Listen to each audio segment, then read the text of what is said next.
Home is everywhere. Home is nowhere.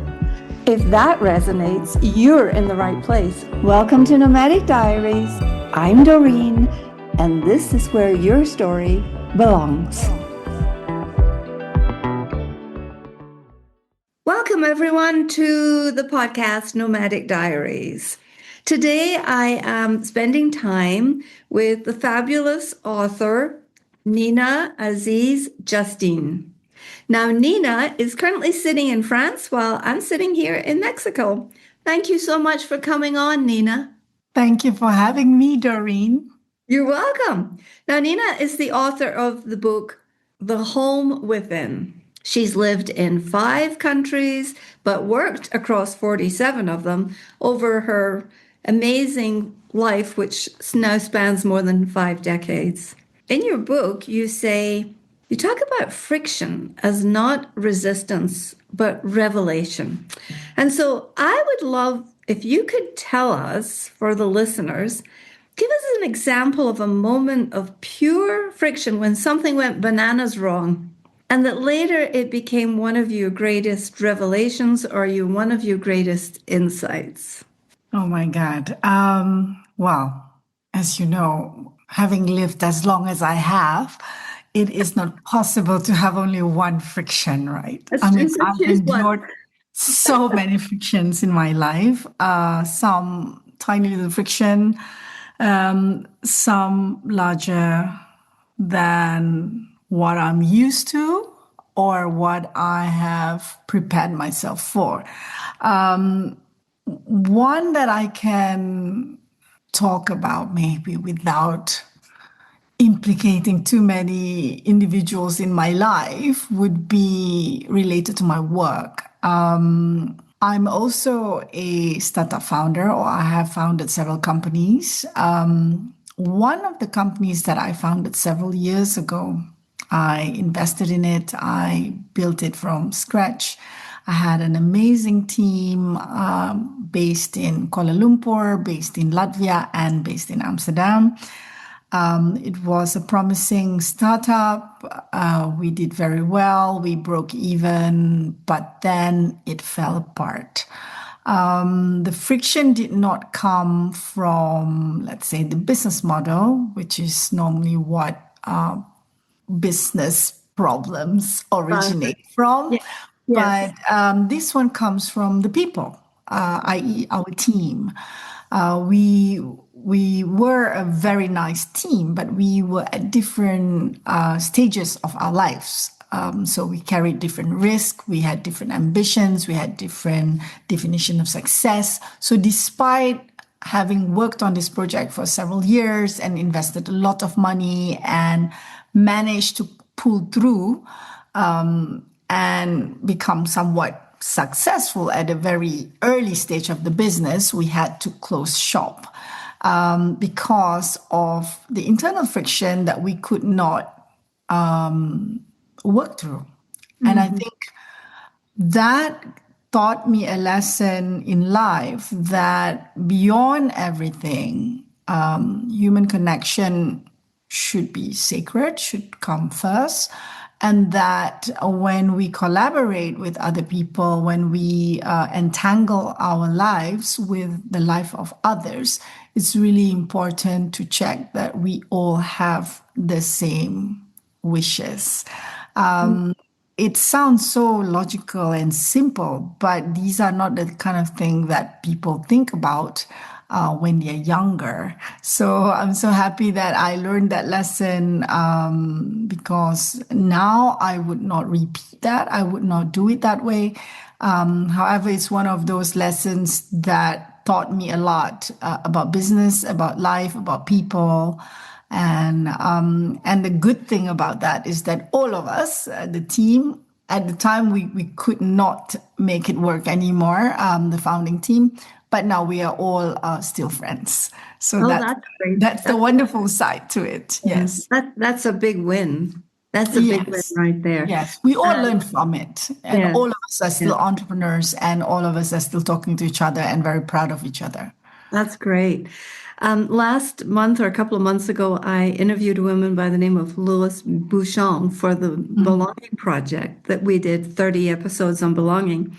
And one of the things that she talked about was the generational differences and the perspective mm, every generation brings. And, that's not something that we frequently talk about when you're in a team is the fact that we're all different age groups and there's a lot to juggle and there's so many unknown we have to live moving forward. We mm, just can't see around corners sometimes. mm. I think in our case, what happened was not only that we had the age differences, we also had cultural differences, and we also had Language not necessarily because all of us was in were English. quite good with our English proficiency. It's more that our approach to life was Yeah. different. Yeah, Yes. Yeah. yeah. So Yeah. that I think now, if we were to come together and build something from scratch, we are all different. Yes. Again, from who we were. I think it's at Mm, that moment in time that we were not mature enough to even see the differences. Yeah. I see. Mm. Well, thank you for that. So, in The Home Within, your book, you talk about in chapter 13, you talk about becoming is a one-way journey. And I love this phrase, the door home no longer opens the way it used to. This is something many expats don't realize, right? Until it's a bit late. And sometimes this is something that we wish someone had taught us or told us about how some of these decisions we take are not fully reversible. So, what would you say to someone who is standing at that threshold right now about thinking about becoming something different, going somewhere different, experiencing a life perhaps overseas that is unlike anything they've lived before? What do you think? Tell me more about becoming as a one-way journey. In my experience, having done the work, the reflection work, when I wrote my book, it was a big, big reflective exercise on my part. And now, when I say that becoming is a one-way journey, I'm not just talking about the geographical migration. I think in life, in general, we are constantly migrating from. Hopefully, we are doing that so that we can say we have evolved and we are constantly growing. But when someone emigrates to another country, it's not just about moving from one location to the other. It is similar to weaving. When you weave a cloth and put in a thread, it becomes a part of the fabric. And if you pull out one thread, you can't do that without distorting the whole fabric. Now, because we can only move forward, you can change colors, you can change the pattern, you can decide what comes next can look different. However, what you have already woven into it will always be part of the structure. So once you have moved away, it's not like you can't go back to your native country or another place which you have called home. It's just that when you reopen that door, it goes into a different room. Yes. It's no longer that same room, you know. No. I remember listening to a podcast. I can't remember who it was, but it's a person who described his life and something really unfortunate happened to him. And he said, like, he crossed over to the other side of the room and then he looked back and the door was not there anymore. So it's not like that. It's not like you can't go back, but psychologically, you are no longer the same. That place that you left is not the same. And that's why it's a one-way street. So the question we should be asking ourselves is not if we can go back, is that can we carry what what we now have woven into the fabrics of our life to the old place or to another place, because that place that you left is no longer there. Yeah, so I guess this is part of the question of courage. When you decide to experience something different, you will be changed forever. And I'm sure you have experienced that too. Oh, yeah. Well, my book, which is coming out later this year, Unsettled, is on the topic of repatriation, solely Mm, repatriation. And so that does feel like a one-way situation in many cases for many people there. And there are many, many reasons for repatriating, but one of the biggest challenges that we all face is nothing feels the same, nothing stays the same. Change is constant. The place has changed, the people have changed, but we have changed at depth inside our psychology, even our very physical makeup. We have, you go back with mhm. different molecules than what you left with. So your body has Absolutely. itself over that journey. So yeah, that was great. That was really great. So one of the things that you talk about is, and I know I'm jumping around some here, but I'm just really kind of following a thread of how we have patterns as expats or nomads or explorers, whatever you want to call this Hmm. community. And one of the patterns that you talked about was legacy and meaning. Hmm. And you wrote beautifully about your friend Frederick, and how everybody needs a Fred. That's someone who sees across the various hats that we wear and the identities that we show up as. So, for people who've left behind their oldest friends, perhaps only lived in one location all their lives, and are in their midlife or maybe even retired, Hmm. how do you recognize your Freds? And what makes them different? Tell It's us funny about because I Fred. use my friend Fred as a metaphor, and he really exists, Yes, by the way. yes, And I've known him for a long time. I've known him longer than I've known my husband. I, of course, like all the Freds in the world, you cannot plan to meet one. There is no strategy around this, and you can't force such a friendship. And I think because the life changes around you, it's so important to have a person, a yes, friend, basically, because they can give you a stable sense of self. Because it doesn't matter when you change, when the mm, places around you change, if they change, that there is always this constant source of loyalty. This one yeah, person that you can be yourself with, you do not have to edit yourself, you do not have to pretend, and you can be contradictory. You do not have to be in a box, and somehow you will be honored in every season, right? mm, And obviously, I've lived also across many countries, and through my work, been to so many different places.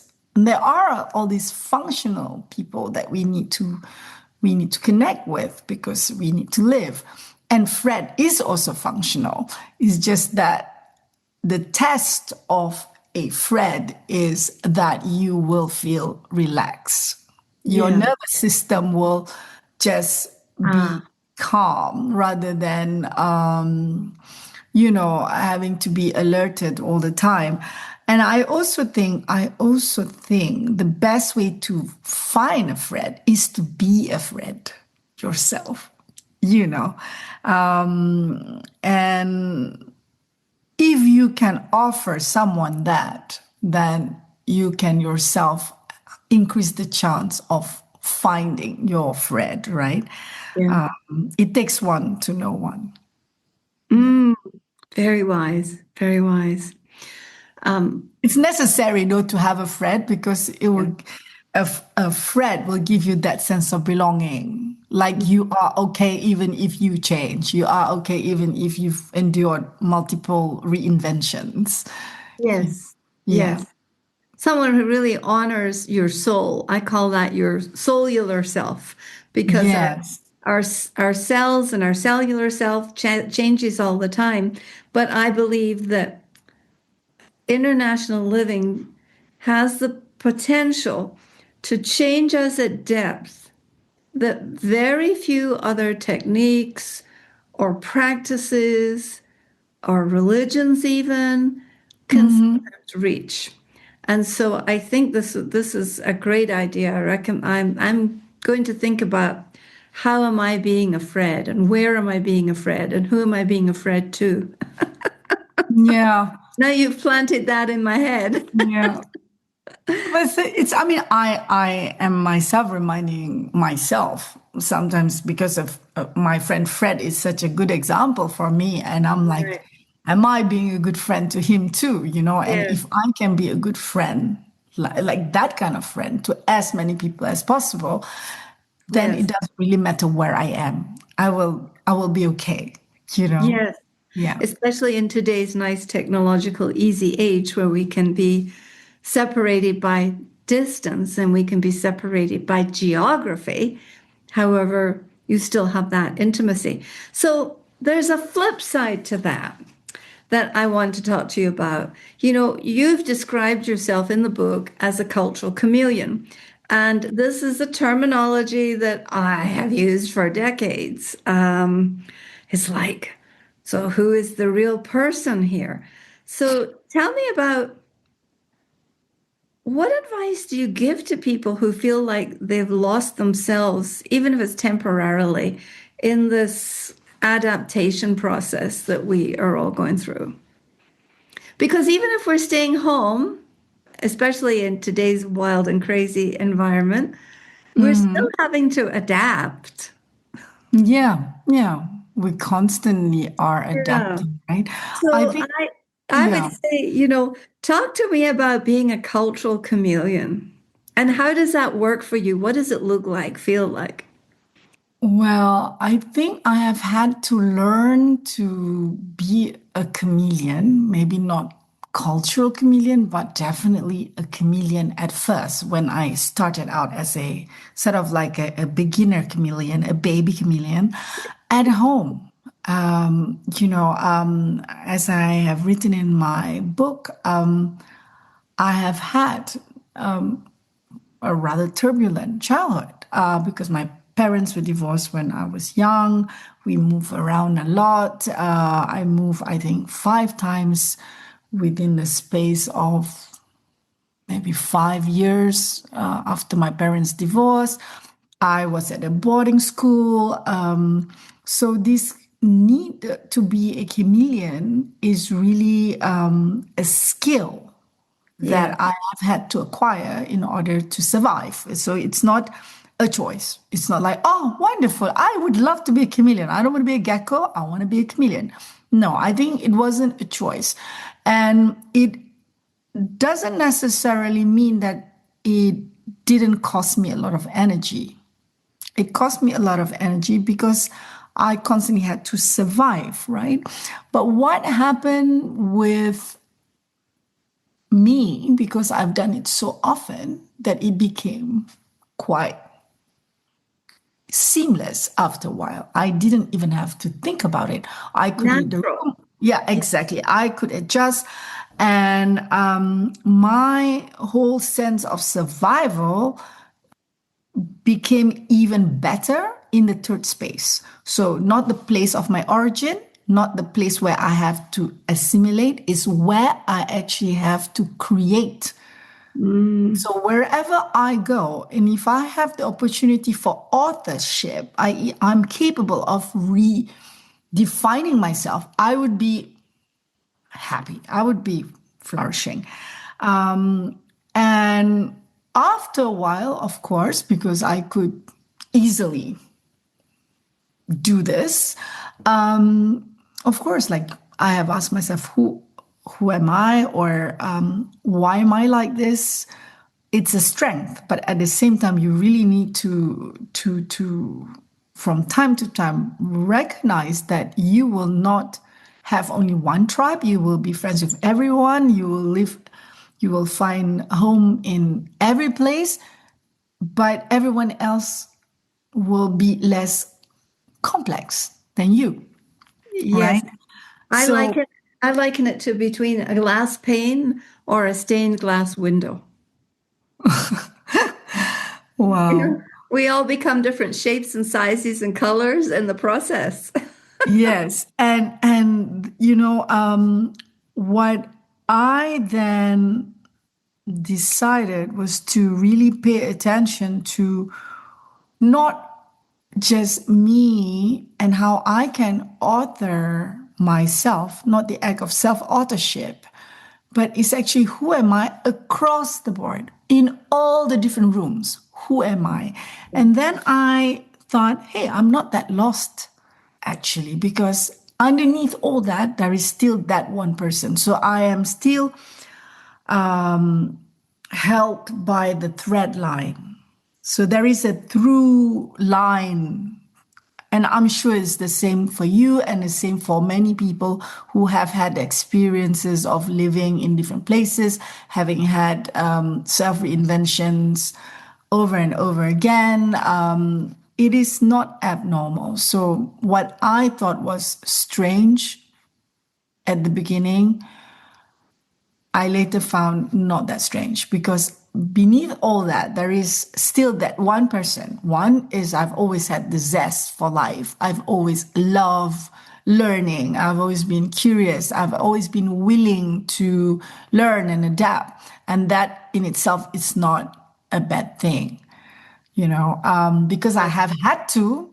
I Yes. have learned to enjoy it, right? Yeah. Yeah. And I'm sure that's the same with many people who have had the same experiences. And so, in would you call that essence or internalization or um, experience within? Is that the home within? Is that home? The I constant. I think the home within is where I can have a place for all of me, all the different versions of me, and where we all share the same values.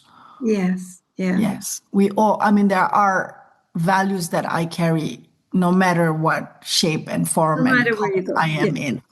Yeah. Yes, Right. I'm sure it's the same for you, because if we do not carry those values, then we would not survive. Yeah. Yeah. And so for someone who, there's a lot of people now who are generating new lives overseas, but they've never lived overseas before. Or Hmm. perhaps they're facing a different version in a different country right now. What advice would you give directly to them if they feel like the adaptation is causing so much confusion that they're losing that internal compass? You mean values, value compass, moral Yeah. compass, or? I would say either of those actually, moral and value. And I would say values. I'm asking about values. What advice would you give to someone who feels like they're losing themselves in the midst of adapting? What should they, you talk about in the book taking micro mini steps and do the thing that is obvious and easy right in front of you, right? So, Mhm. what would you say to somebody who is just feeling a bit lost? You mean if they just don't feel themselves, they don't feel like they don't recognize themselves anymore. Yeah, because they're so out of sorts with all the adaptation that they're being Hmm. faced with currently. People move here to San Miguel, and many of them in their elder years who've never been expats. And I know this is happening, quite a flight of people around the globe who are moving to different countries in Hmm. later on. And that can be very challenging, I think, when you mature and suddenly you're being asked to adapt and change everything. That can be so overwhelming that we lose that internal locus or that internal Hmm. sense of our values and our morals. And, they don't necessarily disappear, but they are for maybe a few weeks or months or a couple of years, they Mm. might be feel a bit topsy-turvy. So to those people, that sort of person, what would you say to them to give them a handle on this topic? Mm. That's tough. I mean, even for me, having had so many, changes in my life, I'm not always good with change. Um, Yes. Yeah. Sometimes I'm very excited about the new prospects, but Uh-huh. then after 3 months, I'm like, what am I doing? Why am I Yes. doing this, right? But obviously, wherever one decides to live or to move to, there are reasons why you are doing that. And normally, it takes time, anyhow, before you get the hang of the new place. But what I normally do, and I do this as often as I can, is to keep certain things predictable. Mm. I try to bring some form of continuity. So this can be something really little as my tea. I love rooibos tea, and I carry them with me all the time. So they kind of act as a micro anchor because I Yes. always feel like if I'm not connected to myself, I can't be connected to anything else around me. Yeah. It's much more difficult to feel relaxed because when my own nervous system is heightened and over alert, I can't, I can't, I can't receive new information. I can't accept new experiences well. So I need to calm that down first. And I have another friend who moved from Hong Kong, where she's lived for many, many years, also to France recently. And she carried with her her home scent, the same home scent that she had in Hong Kong now Mm-hmm. to her new home. And I have other people who told me that they would listen to music, the same piece of music every Yeah. morning. You just need to feel that you can still predict a few things that soothe you, that calms your nervous system.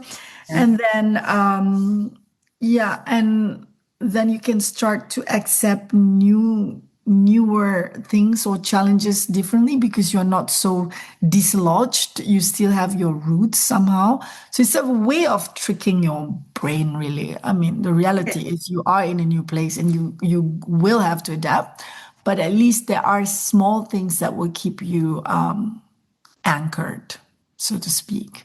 I think that's wonderful advice. It's very practical, very pragmatic. This is something that we all can do in these situations. So thank you for that. That's terrific. Now, another question. Let's jump to wisdom.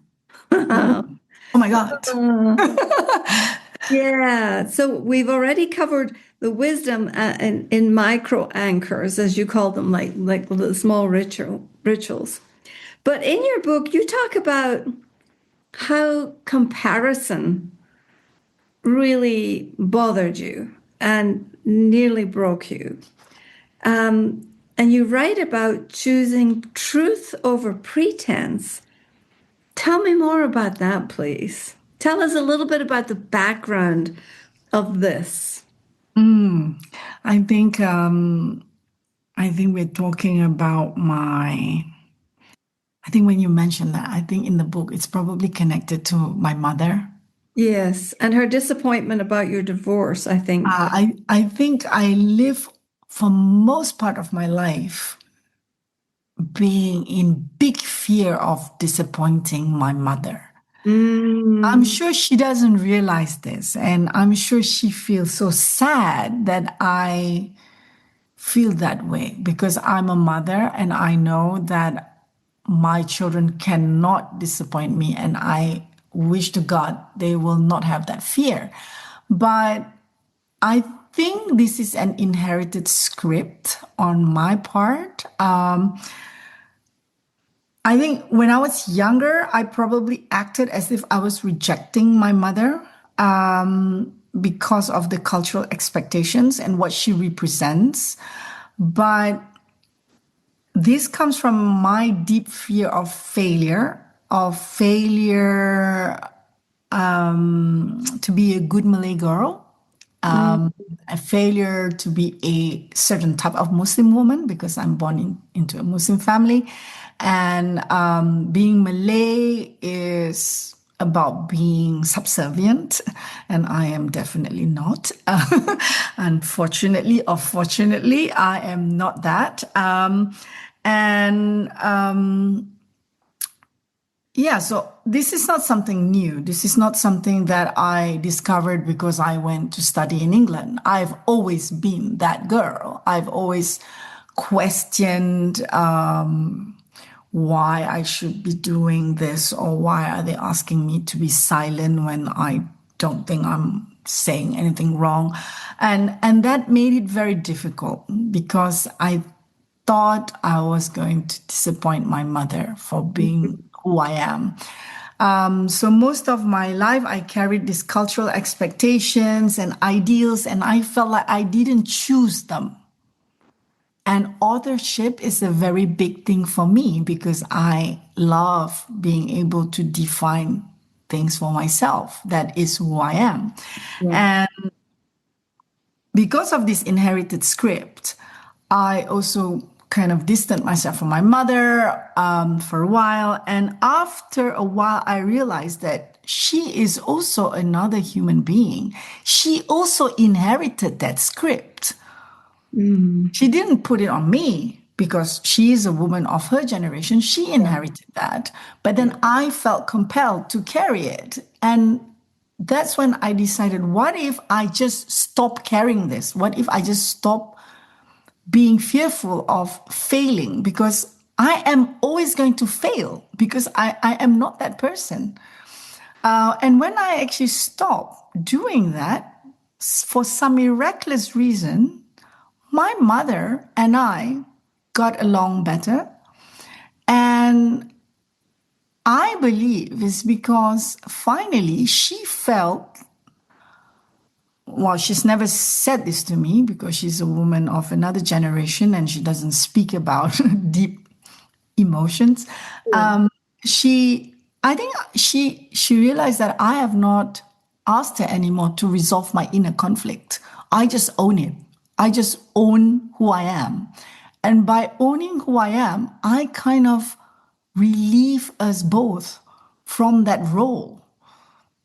Me for pleasing her and her for being the mother that she has to be for me. Basically, I don't know, without us ever having that conversation, I release us both from that roles that we How were playing. wonderful is that?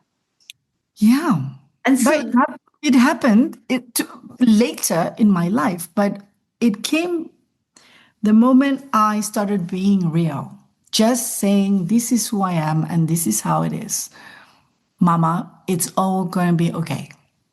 oh, And that's and she's fine now with me, and I'm fine with her, and we live quite openly as we are. She is more and more Islamic as she gets older because she's fearing death, and I am more and more liberated in the way I see yes, spirituality.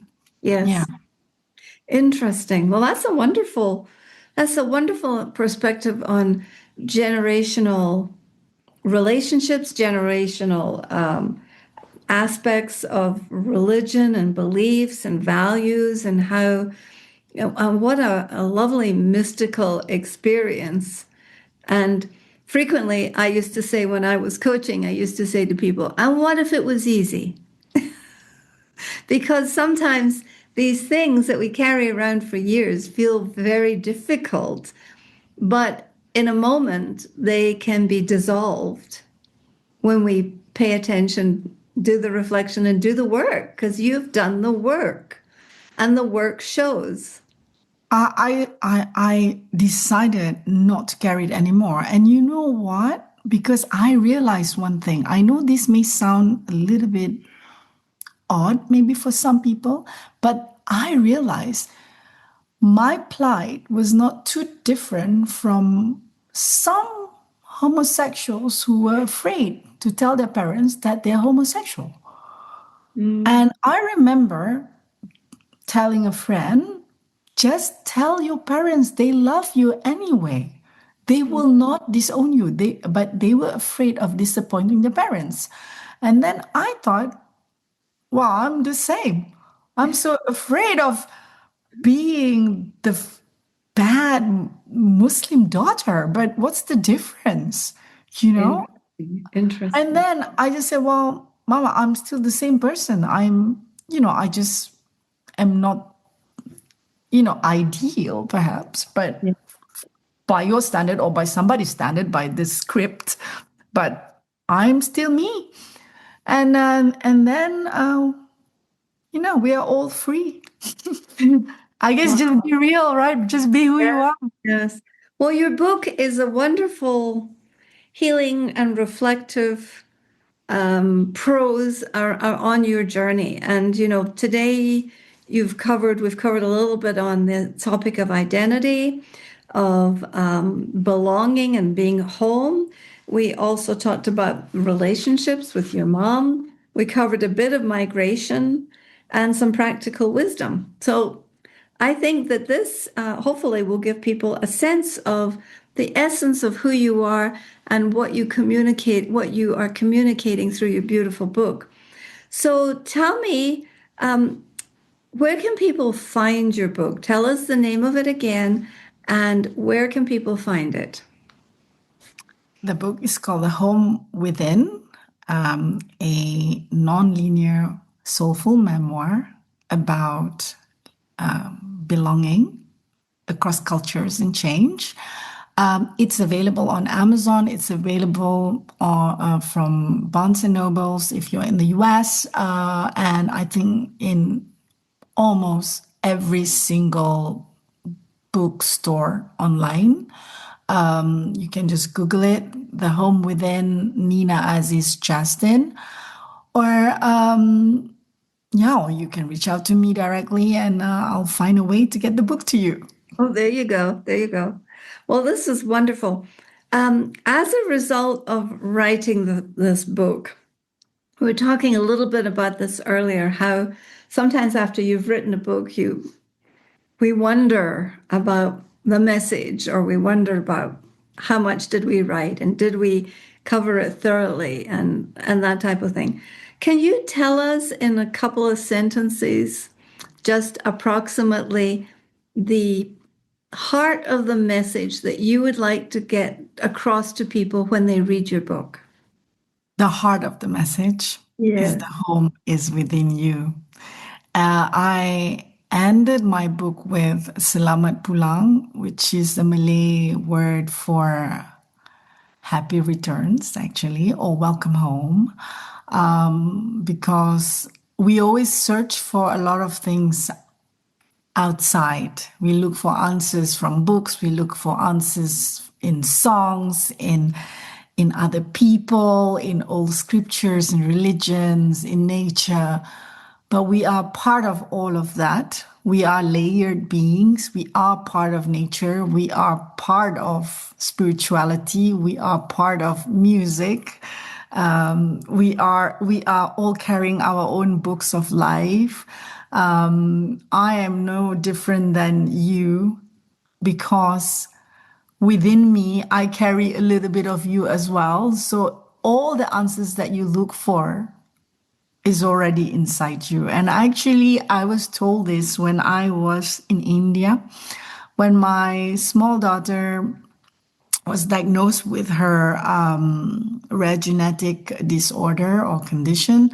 I found it very, very painful. I still find it painful, but I've learned to carry the grief with me. But at the time, I was really in shock and disbelief. So I took myself away to stay in an ashram in the Himalayas in India for about 10 days. It's a silent ashram. So I didn't have to speak to anyone. I just had to just sit there, right? And when I left the ashram, I said thank you to the priestess. There is a priestess who ran the ashram. And that was the sentence she said to me before I left ashram. The answer that you seek for is already within you. And I truly believe this, that if we were to solve any issues with ourselves, we have to go inside. And that's the core of the book.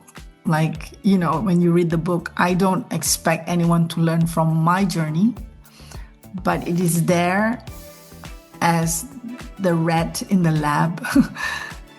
I use myself as the rat in the lab of life. Yeah. Exactly. Where people can look at the experiment and look at how I've done it and how not to do it or how to do it.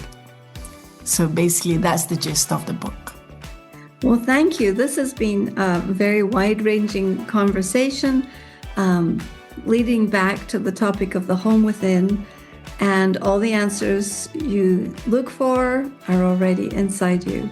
Thank you so much for joining us today, Nina. I really appreciate it. It is my pleasure, Doreen. Thank you so much for having me. You're welcome. And in closing, as always, I say sayonara, masalama, and hasta luego. Hasta luego. That's a wrap on today's Nomadic Diaries. If this episode moved you, share it with someone whose world could use a little support or a little expanding.